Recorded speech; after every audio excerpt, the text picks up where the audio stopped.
It was 2 years ago tomorrow that the CDC sent its first team out, this one to Washington State, in response to the first reported incidents of COVID in the United States. 2 years later, the CDC records that approximately 850,000 people have died because of COVID-related illness in the U.S. alone. I imagine that quite a few of us in this room lost loved ones or dear friends to COVID over the past 2 years. Just a show of hands, how many of you lost a loved one or a dear friend? I mean, it's absolutely amazing. First case in the U.S. was 2 years ago tomorrow. How many of you experienced difficulty in the workplace, uncertainty, maybe loss of jobs, perhaps not yours, but people around you, maybe even the closing of a business? Many of us. How many of you have experienced difficulties just at home because of the school schedules and school closings and the difficulties associated with that? Isn't it amazing how something that happened just over 2 years ago now in a faraway place, still some controversy over exactly what it was that happened, should spread out over the entire world and impact people in so many different places in so many different ways? One of the things my parents taught me as I was growing up, and I might have shared this with you last time, I think I mentioned it in one of the services, is that the biggest things that will happen in your life are probably going to be the things that you never planned. That's certainly been true in my life. I shared with you last week my life plan for 2021. It ended up being pretty funny. I spent this past week writing up life plan, next version, 2022. And by the way, like the previous version, it starts with a eulogy, and at the end of the eulogy are the words of that song we just sang, Be Thou My Vision. It's my favorite song. But if you look at the life plan of 2021, you might wonder, well, what was the point of doing that? And what's the point of doing it again? Because it turns out, as I said last week, I'm a very poor prophet. Well, that's a fair question. We can plan as best we know how, with the opportunities we believe God has put in front of us, the gifts and abilities He's given us, but we do so understanding that things may well happen, and probably will, that'll put us on a different path, that'll challenge us in new and different ways. The Book of Esther is all about how to navigate that. It's all about how to live life with all the uncertainties and all the craziness and all the twists and turns, with God pretty much staying off stage. We'd love to live the kind of life, as we said last week, like we saw a few weeks ago in the book of Mark, with Jesus walking right beside us doing amazing things. But God has brought us into a time in His redemptive program and in a place in His redemptive program where He is operating off stage. So we're facing the uncertainties of life without Jesus standing right next to us physically, showing us the next thing to do. How are we supposed to live that way? How are we supposed to do that? How do we navigate it? And not only how do we just survive day in and day out, but more than that, how do we survive and remain on mission for Him? Actually being used by Him in substantive ways to make the difference in this world that He's calling on us to make. How do we do that with so many unexpected twists and turns? That's what the book of Esther is all about. What we saw last week is that our normal response really isn't very helpful. The normal response, which we saw in King Xerxes and we saw in Queen Vashti, is to lean into our gifts, our abilities, our strength, our talents, and we saw that not only didn't solve their problems, it actually made it worse. And my personal history validates that. My first reaction is almost always, no matter what the challenge is, to reach into my own toolkit, all the things I think I'm good at, and say, well, I know how to handle this problem, and yet it almost always turns out that the real solution lies somewhere else, and it's often turned out that my attempts to fix it out of my toolkit not only didn't help, but made matters worse. So that's a good starting point reminder for the book of Esther, that with all the twists and turns, don't make the mistake of thinking that just reaching into your old handy toolkit and grabbing all the gifts and abilities you normally use in a day, that's the answer. Somehow we have to find a different set of answers, a different set of tools. And they're tools that God provides. We'll see in this book how to find them. Chapter 2 progresses the story, and it actually opens up some wonderful answers for us, some of the most valuable stuff that we'll see in the book. And I want to preview it this way.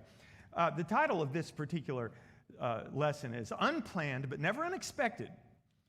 Like my parents told me, that most of the big things that happen in your life will not be the things that you've planned, but they should never be unexpected.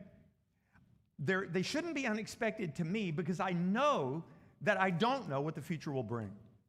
I don't know what the future holds. But it's also never unexpected because God actually does know what the future will bring. He does know what's around that corner up ahead, and He knows what He expects us to do about it, and He knows what He's already doing about it. So it would be a mistake to think that these things catch God off guard, because they never do. He's already there. He's already on top of the situation. They might be unplanned for us, but they're certainly not a surprise to Him, and therefore they shouldn't be unexpected for us. That's what we're going to see today. The heart of today's lesson is this, and I just was thinking about this morning. It comes down to the lens through which you're looking at life. If you're looking at life, like, the glasses that you're wearing, the lenses that you see life through essentially secular lenses, the unexpected things that happen are likely to leave you beside the road in a ditch with the car flipped upside down on fire with people trapped inside. But there's a different set of lenses that you can wear, and it's a kind of sacred set of lenses, a way of looking at life that results in an entirely different outcome, that prepares you for what comes in some wonderful ways. And it doesn't, as we'll see, require that you understand everything that's going on and know all the answers. Not at all. It just creates in you a different disposition and a different level of teachability and a different level of adaptability and usefulness to God. And so what we're going to be looking at today are through different kinds of events that catch us off guard in different ways, in a sense, the qualities, the characteristic of a set of sacred lenses through which we can look at life. And if we can get these on and keep these on, suddenly we're going to find that a lot of the things that might otherwise derail us, they don't derail us at all. So we're in Esther chapter 2, and finally, in this chapter, Esther makes her appearance. Funny, reading a book about Esther, and chapter 1 doesn't even mention anybody named Esther. Well, she appears in chapter 2. So, chapter 2, verse 1. Later, when the anger of King Xerxes had subsided, he remembered Vashti and what she had done and what he had decreed about her. You remember the story last week? She had defied him, the queen Vashti, and he deposed her. She was probably pregnant with Artaxerxes, the royal heir, and so she wasn't put out. She was just kept in isolation, and later she would reemerge as a powerful queen mother type figure when Artaxerxes took the throne. But for now, Vashti is off stage and out of the picture. And Xerxes, your Bible may have Ahasuerus, begins to have some regrets. What does he regret? Does he regret the way he treated her? Probably not. Because he probably would have been telling himself that, well, he could have had her killed for the defiance. And he didn't, and so she actually, I'm sure in his mind, got off easy. Well, what does he regret then? His friends, his attendants, they knew what he regretted. Look at verse 2. Then the king's personal attendants proposed, "Let a search be made for beautiful young virgins for the king. Let the king appoint commissioners in every province of his realm to bring all these beautiful girls into the harem at the citadel of Susa. Let them be placed under the care of Haggai, the king's eunuch, who is in charge of the women, and let beauty treatments be given to them. Then let the girl who pleases the king be queen instead of Vashti." This advice appealed to the king, and he followed it. Well, now we know what his regrets are, because I'm just guessing that there's nothing about this process that rectifies the injustice done to Vashti. No, it wasn't about that at all. He simply misses the company of this beautiful woman that he found the most desirable, most fascinating. As we said last time, this is probably someone who history knows as a mistress, the word Vashti being a Persian word related to the idea of desired one. This is the woman who, among all the women he had at his disposal, he desired most. Well, he ran her out of his life, and he regrets that. So the suggestion is that his attendants put together this empire-wide search for a replacement. One of the things I find disappointing about some of the movie depictions of this story is that they tend to romanticize the story in a way that I think is way off base. There's one movie version that tried to be very faithful to the text and saw itself as very much a Christian evangelical telling of the story that paints this as a kind of ancient Near Eastern episode of The Bachelor. This process of sweeping through the empire and identifying all the beautiful young women and bringing them to the king, this is not something that these young women and their families would have looked forward to. I mean, just think about this for a moment. These are young women of marriageable age who, therefore, probably already had plans. Many of them had fiancés. They were dreaming about their future. Their future would include a husband and children and family and their community that they'd grown up in, and just like anybody else would dream. Well, this plan pushes all that aside. These attendants, this king, his plan for their lives is entirely different. And it would involve them being snatched from their families because, make no mistake, the families didn't want this for their daughters. Typically, when this kind of thing happened, the families would hide their daughters away so that they couldn't be found. But if the daughters were found, the best thing they could hope for was to be found somehow unacceptable and be sent home. But the odds of that were very low because these royal attendants knew what they were looking for.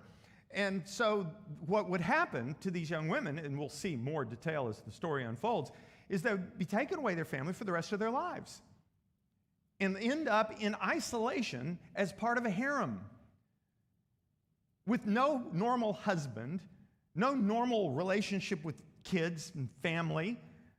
They lose everything at this point. This is a disaster for these young women and for their families. But for this king, he's not thinking of that at all. Isn't it incredible how something that happens so far away, because this is the biggest empire the world had seen to that time, and yet this event in one of the palaces in some far away place in this empire is about to impact every village and town and many, many of the households of the entire empire. How can it be that there's an event that just ripples out? Well, what a great example of that COVID has been. Something that happened in Wuhan, China, just over 2 years ago, has this devastating effect on the entire world. Much smaller scale, there was a volcano that erupted in the South Pacific just a few days ago, and warnings go out to the entire Pacific Rim for tidal waves, and many places saw those. You can sort of think of events like this as life's ripple events.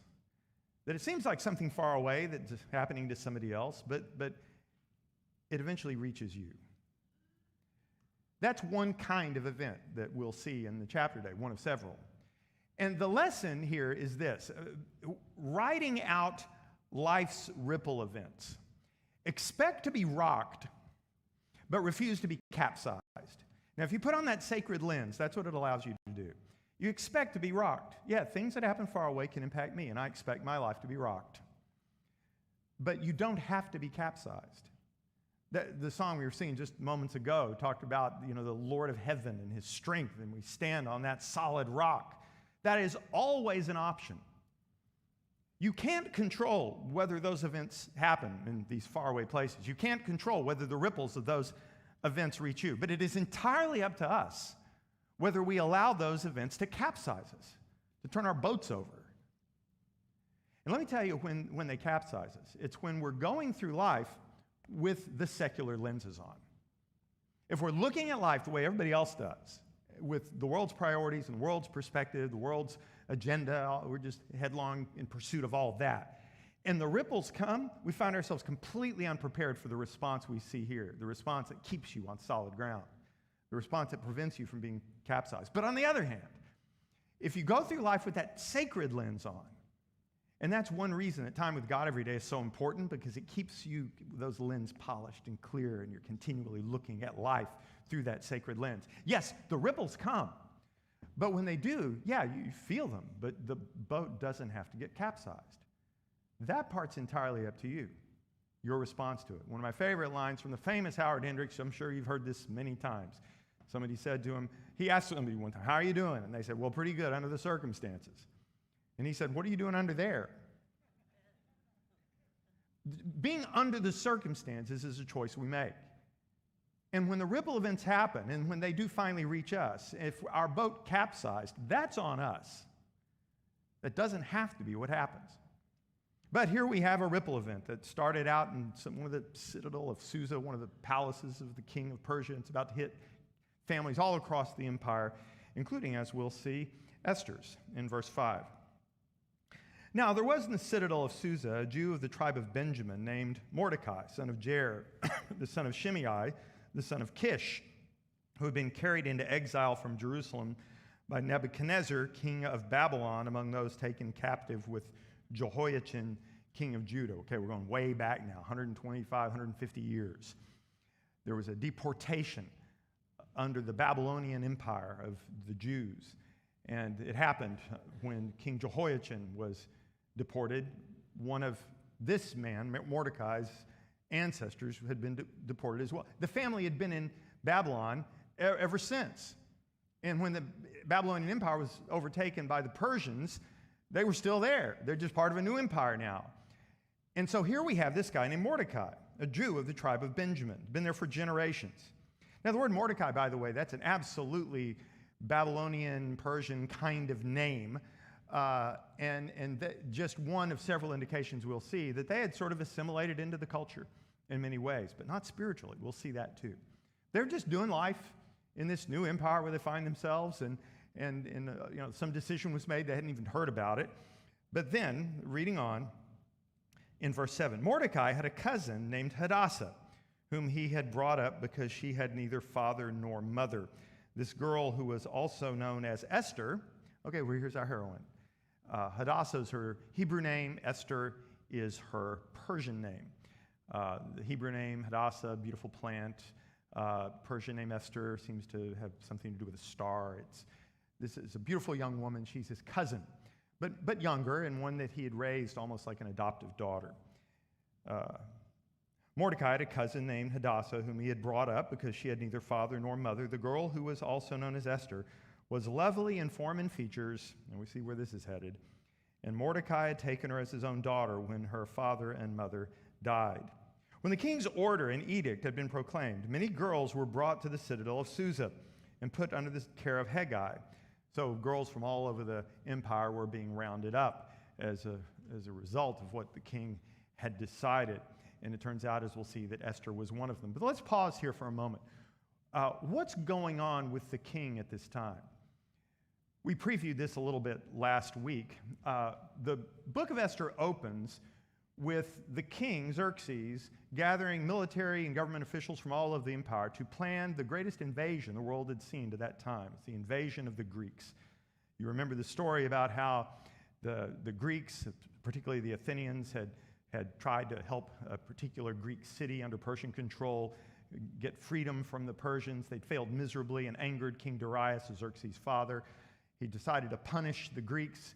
The Persians invaded Greece at Marathon, and they were repulsed and defeated soundly. It was Darius' vision, passion, determination to crush the Greeks. He died before he could do that. His son Xerxes takes the throne and plans Dad's revenge. And so what we see in chapter 1 is the planning phase of the greatest expeditionary force the world had seen to that time. And in chapter 2, while these girls are being gathered from around the empire, that invasion is underway. It turns out to be one of the most important battles in all of history. At the early stage, the Greeks were sort of warned. They were given an opportunity to submit to Persian rule, by giving a symbolic gift to the Persians of earth and water as a way of showing their subjugation of their land to the Persians. Emissaries were sent to Athens. The Athenians killed these emissaries. Emissaries were sent to Sparta. The Spartans took the emissaries, dropped them in the bottom of a well because they thought they might find the earth and water they were looking for down there. So the Greeks were having none of it. Well, most of the Greek city-states succumbed. They said, yes, whatever you want, Persia, but not Athens and Sparta. And so the Persians came on. And you know the story perhaps of the Battle of Thermopylae. It was such an overwhelming Persian force. The Greeks who were meeting together, the Spartans and the Athenians, near what would become Corinth, were planning their response. They needed time. And so they sent a Spartan force, largely Spartan force of 300, to a certain narrow pass called Thermopylae. The Persians were coming, but that narrow pass only allowed a certain few through at a time. And yeah, they were grossly outnumbered by the Persians, but no matter how many Persians there are, only a few can get through that pass at a time. And so the Spartan force of 300 was determined to hold that pass. Just as long as Persians kept coming through, we'll keep fighting them as long as we can to the last man if necessary. And maybe by that time, our fellow Athenians and Spartans will be ready to fight. Well, it was one of the great stands in military history, but eventually the Persian general got intel from a local Greek about a way around the pass, and the Spartan general found out that, okay, it's been breached. He left a small force there at the pass, took the rest of the group back to let them know the Persians are coming. The battle finally ended up being won by the Greeks at two key battles, the Battle of Salamis, a naval battle. Such incredible detail there, I won't go into it all, and also the land battle of Plataea.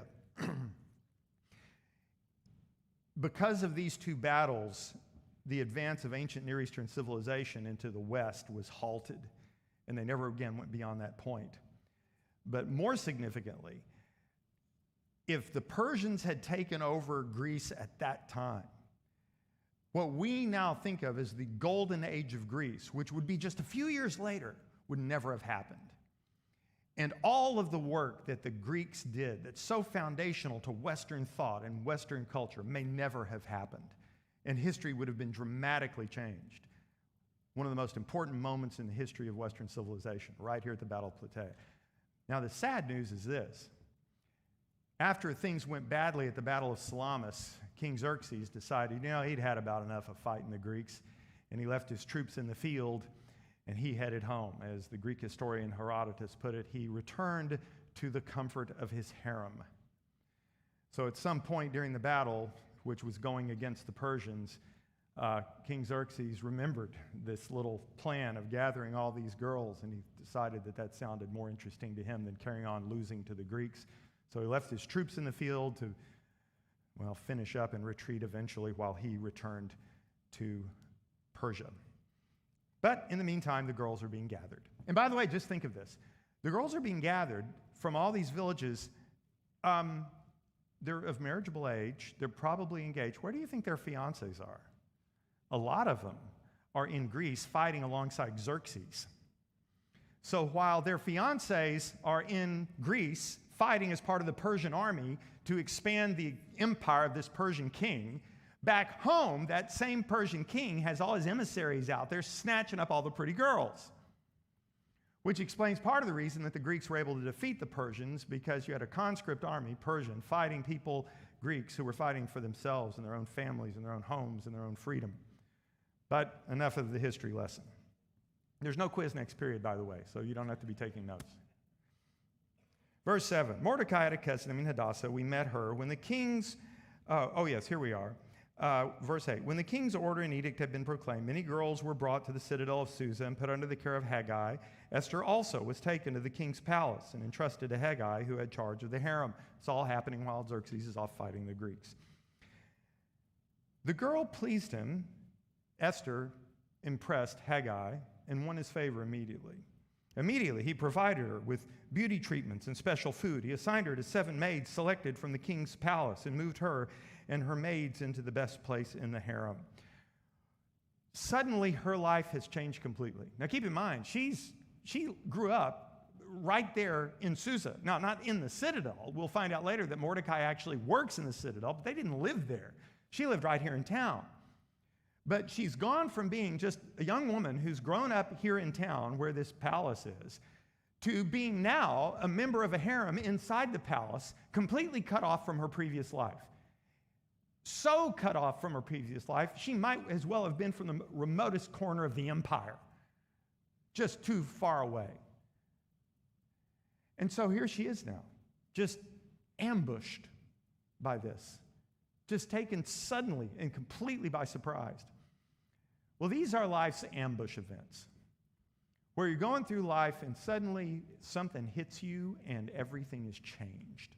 And it can take so many different forms. It can mean the loss of a loved one. It can be the loss of a job. It can be an illness that redirects your life. It can be any number of things. But the common characteristic is that you didn't see it coming, and now everything is different. Absolutely everything. How do you handle life's ambush events? Well, surviving life's ambush events. Expect to be surprised, because there's no way you could have seen this coming. But refuse to be fearful. Refuse to be fearful. Now, being fearful is the most natural thing in the world, because you didn't see this. You're completely out of control. This thing just happened to you. How can you not be fearful? You cannot be fearful because you understand who still is in charge. And you didn't see it coming, but God did. You're surprised, but He wasn't. And so it's possible, if you look at life through that sacred lens, to just grab hold of that and hang on to it. That I didn't see this coming. I was completely taken off guard. God absolutely saw it coming, and He was not taken off guard. And since my life is in His hands, what do I have to be fearful about? It's like Jesus said, and when He calmed the storm, why are you still afraid? Have you no faith? What do you mean, why are we still? It's a storm. They're sailors. They know that people die in storms. But what Jesus says is, yes, but if I'm on your side, don't you think I know that? Don't you think I'm in control of that? You have good reason to be surprised by life's ambush events, but no good reason to be fearful. No good reason to be fearful. I mean, instead of being fearful, you might also actually be fascinated. Wow, that's amazing. I didn't see that coming, this event that ambushes you. I wonder what's going to happen next. Now, I understand that sometimes these ambush events are so painful and hit so close to home that kind of fascination is just too much to ask for. But fearfulness is always a choice we make. And having that sacred lens on means that, yeah, you're going to be surprised, but you don't have to be fearful. That's why I love the Gospel of Mark and that little study we did, because you can't read that without realizing that, yeah, being fearful is entirely unnecessary, because look who we have on our side. And so this situation has just ambushed and completely redirected the life of Esther. But the story goes on. Verse 10. Esther had not revealed her nationality and family background because Mordecai had forbidden her to do so. Now, this is interesting. She hadn't revealed that she's a Jew. Hadn't told anybody that. Why not? Because Mordecai had said, just keep that part secret. Huh. Why do you suppose that is? It doesn't say. But there's really no reason to expect that anti-Semitism was rampant across the empire, and there'd been problems and sort of pogroms and Kristallnachts and everything of the ancient Near Eastern variety happening, and he just knew, keep that part secret. Nothing like that was happening. Not yet. But for some reason, Mordecai said, don't mention that you're a Jew. Okay. Why not? Just don't mention it. All right. She won't mention it. It turns out this is one of the most significant things that happens in the entire book, right there. Just that little moment of Mordecai saying, Esther, as she's leaving, being taken, don't mention that you're a Jew. Okay. One of the most significant things that will happen in that entire book, as we'll see. It's amazing how God uses this. Verse 11, every day he, Mordecai, walked back and forth near the courtyard of the harem to find out how Esther was and what was happening to her. he worked there in the citadel. Why did he get to see her? Because he didn't work in the harem. It might have been dark side of the moon in terms of access that the average guy working in the front office in the citadel had to the harem. It was completely separated from her now, and he was worried about her. I mean, naturally, just pacing, walking back and forth, trying to find somebody who might be able to bring him some word about how she's doing. Verse 12 tells us a little bit more about what they went through. This is crazy stuff. Before our girls came to go into King Xerxes, she had to complete 12 months of beauty treatments prescribed for the women. So again, this is what's going on while the king is fighting the Persians. They're going through these 12 months of beauty treatments. Wait a minute, I thought these were the most beautiful young women in the entire empire already. Yeah, they were. So what's going on for 12 months? 12 months. Well, they explain it. Not very helpfully, by the way. 6 months with oil of myrrh and 6 with perfumes and cosmetics. 6 months with oil of myrrh and perfume, and then 6 months with cosmetics. What is this? Well, the Persians were very much into cosmetics, including the men. I mean, just like the Egyptians were. But what we're seeing here is a series of treatments that virtually tattoos the cosmetics into the woman. And including the fragrances. They had this system of the young woman sitting in a room with incense, having this fragrance smoked into her so often, for such a duration, that it would never go away. So it's like permanent makeup, permanent perfume, infused and tattooed into the body, and they spent a year doing this. Crazy. Verse 13, and then this is how she would go to the king.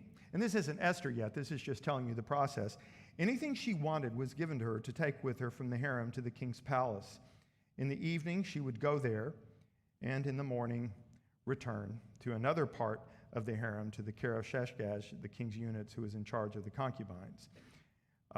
She would not return to the king unless he was pleased with her and summoned her by name.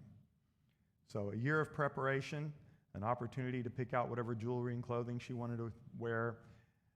One evening, she's taken to the king from one part of the harem, and then the next morning, because of what had happened during the night, she's now one of his concubines, and she is returned to a different part of the harem, and she would never see the king again unless he summoned her by name. And so this was now going to be her life.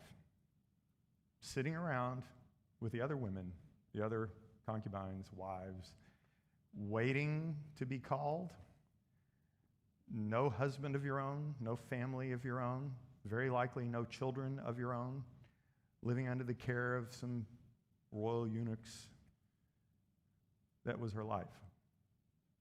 Unless the king should call for a one-night encounter. Ever heard the old joke, where does that 800-pound gorilla sit? And the answer is wherever he wants to. These are, some life events are like that. They're like the 800-pound gorilla. You're just completely helpless. You have no control. You have no options. You're simply manhandled into a future that you have not chosen. How do you wrestle life's gorilla events? Well, here's how. You expect to feel helpless, but refuse to feel hopeless. Expect to feel helpless, because there are times when you are truly helpless. There's nothing you can do. But that doesn't mean you have to feel hopeless. That's that sacred lens thing again. And there's a big difference between the two.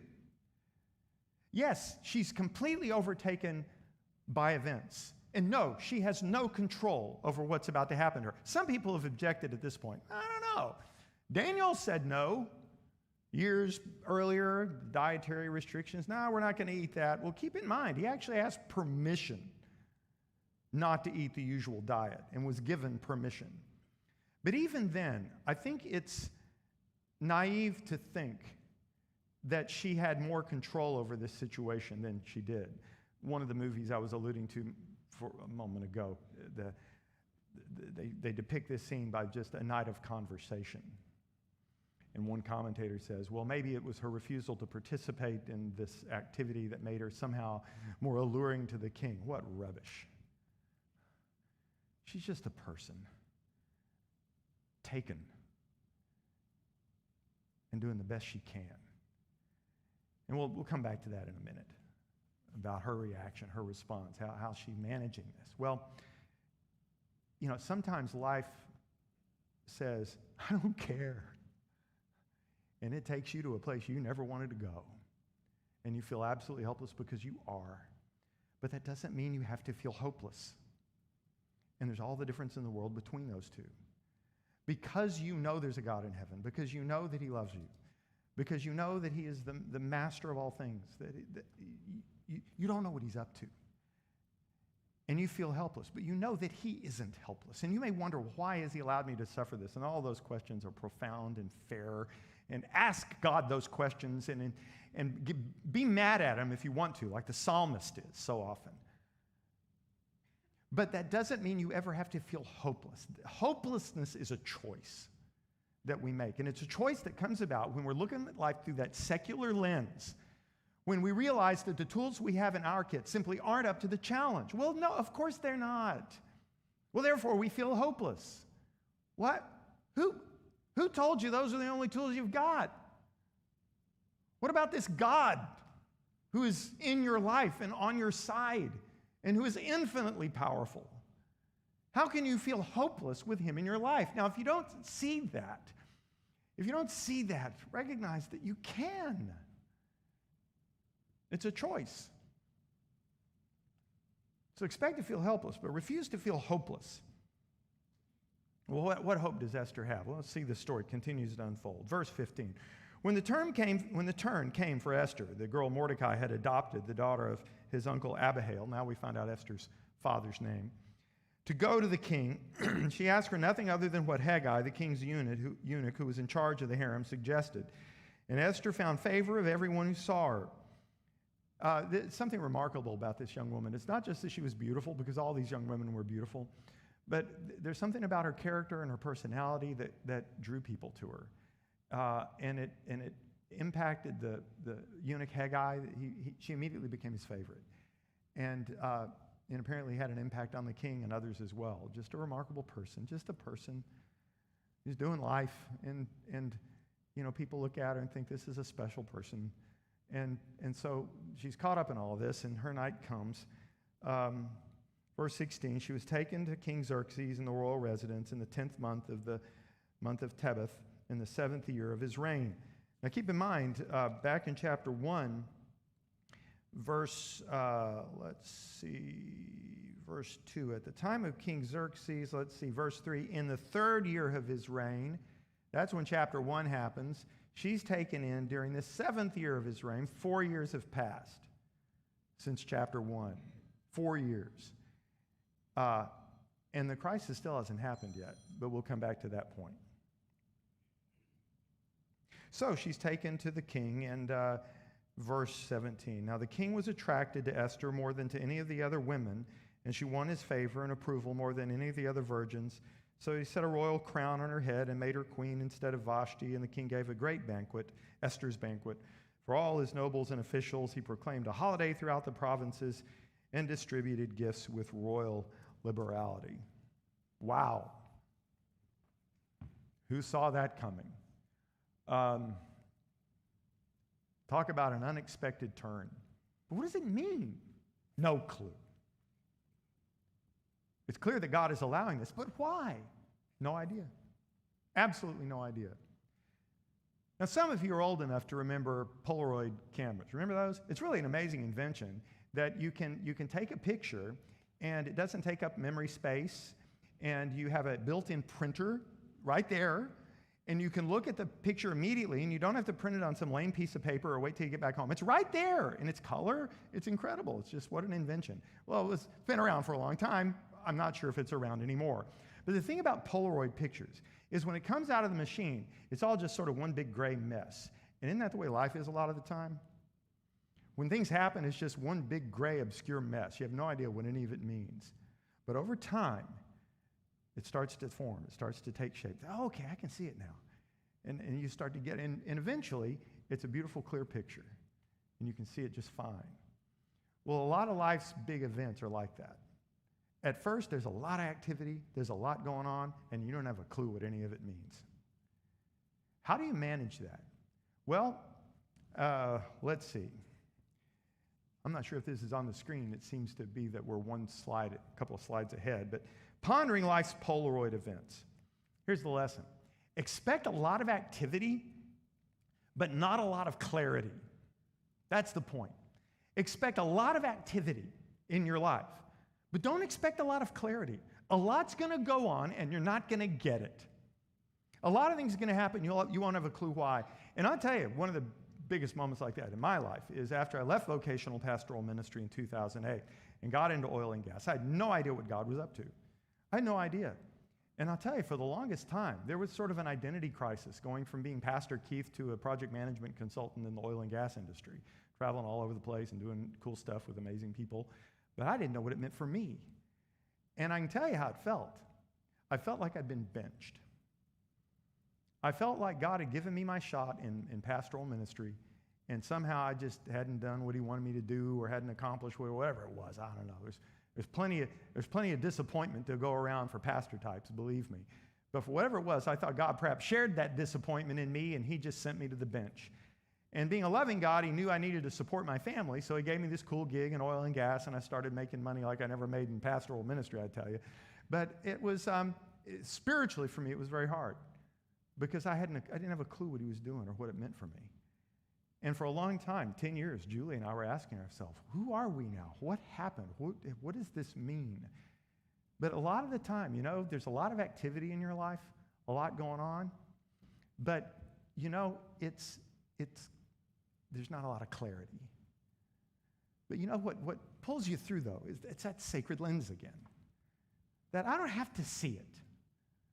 I don't have to see now what God is doing.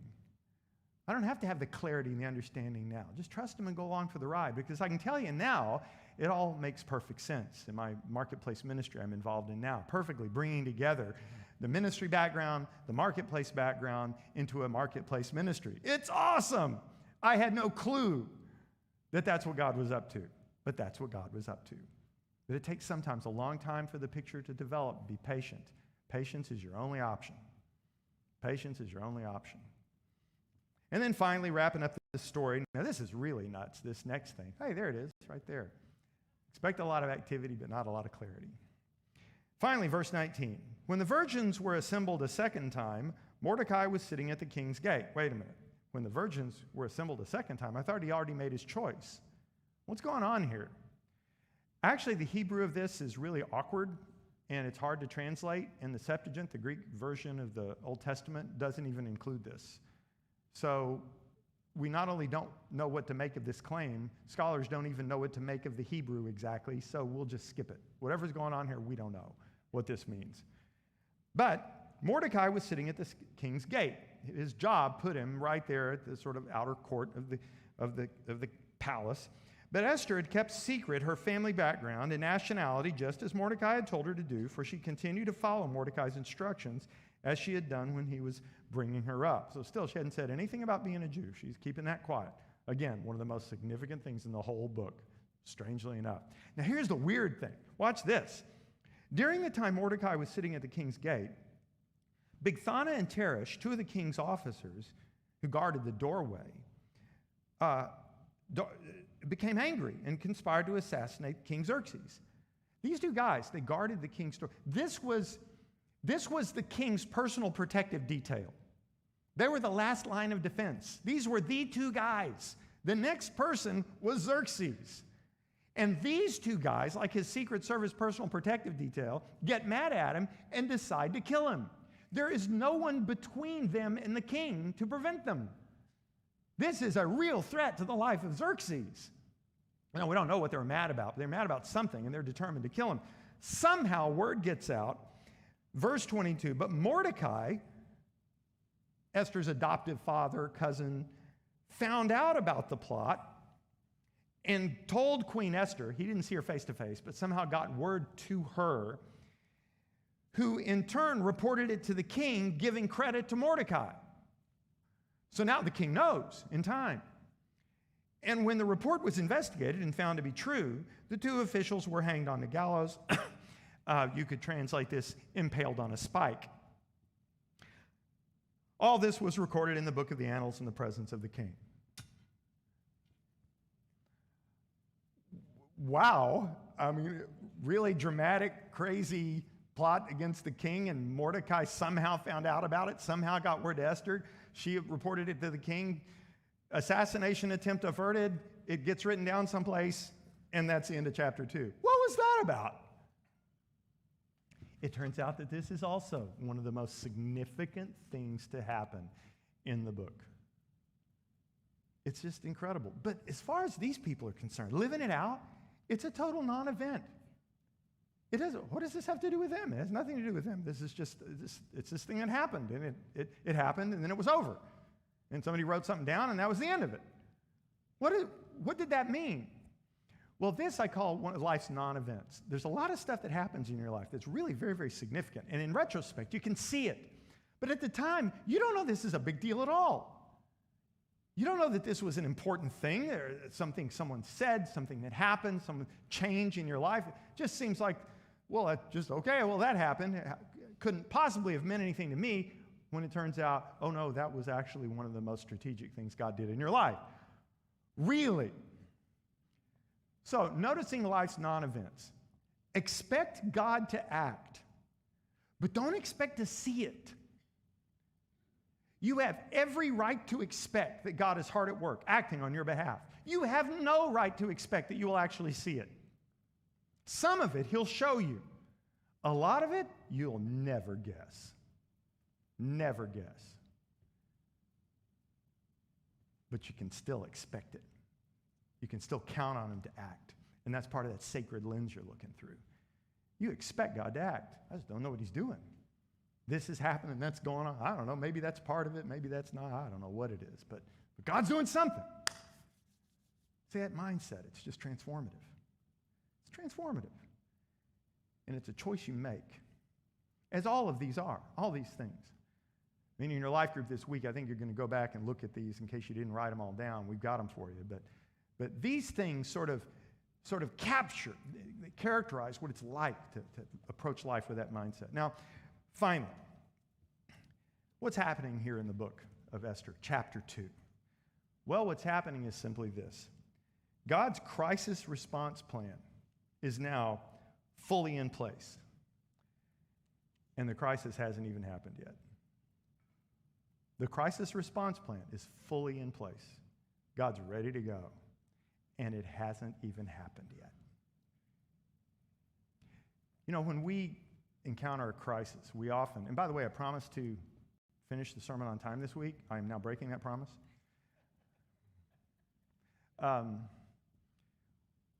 When the crisis hits our lives, one of the first things we wonder is where God is. So when's God going to get involved? When's He going to answer my prayer? When's He going to start doing something? When's He going to engage? When the fact of the matter is that we're entering our crisis in chapter 2, maybe chapter 3. God's been at work all the way back in chapter 1. We act like God doesn't know about it yet, and we have to tell Him. And eventually, He's going to get moving and start doing something about it. When the truth of the matter is, He knew about it before we did, and He got ready before the problem even happened.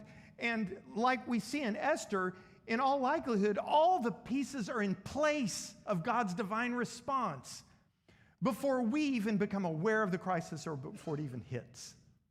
What difference would it make in our lives if we could become convinced that we're the last people to know about this crisis, that God was the first, and that when it came, He not only already knew about it, but that He was already fully prepared.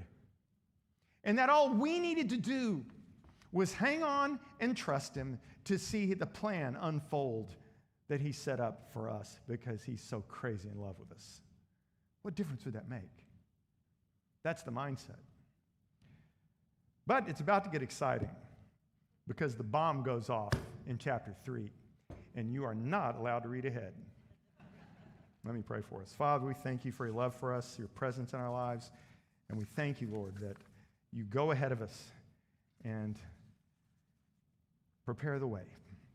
Father, I pray that we could put on those sacred lenses and learn to trust you more. In Christ's name we pray. Amen.